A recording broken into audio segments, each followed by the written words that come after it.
Iboluwa. Mo you want be now? Okay. O ní pẹ́ dé Ìbàdàn.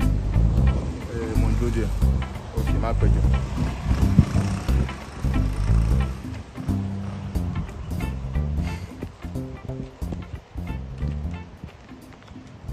What's up, babe?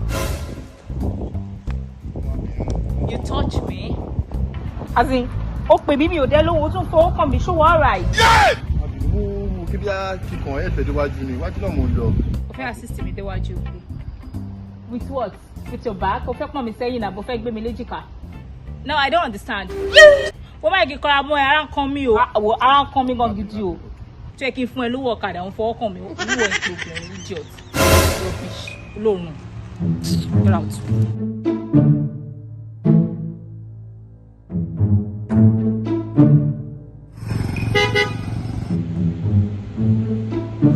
Afa, ṣé wàá pa? Ojú ẹ fresh o. Ìjọ tí wọ́n lọ ń bọ̀ ló ń bọ̀ nínú oòrùn yìí. Mo fẹ́ sáré dé supermarket kan níbi òkè yẹn ni. Ìyá tí ó bá máa ní jẹ́ ká tiẹ̀ jẹ́ kí n gba nọ́mbà ẹ̀ náà. Ẹni fún mi nọ́mbà ẹ̀. Ṣé máa pè mí sí ìṣá? Àyìn sísìn máa pè ẹ́. Ẹgbà. Bisola.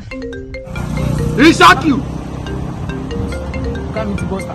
Má bínú, a máa sọ̀rọ̀ létà. A máa ríra létà.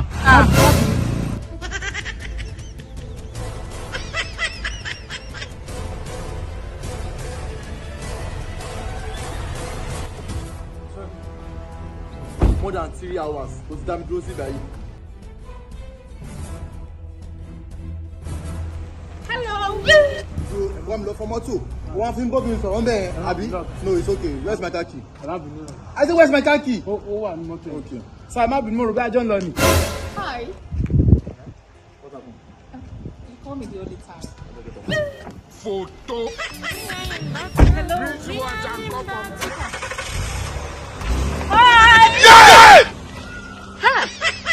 Wàhálà mo fuck up.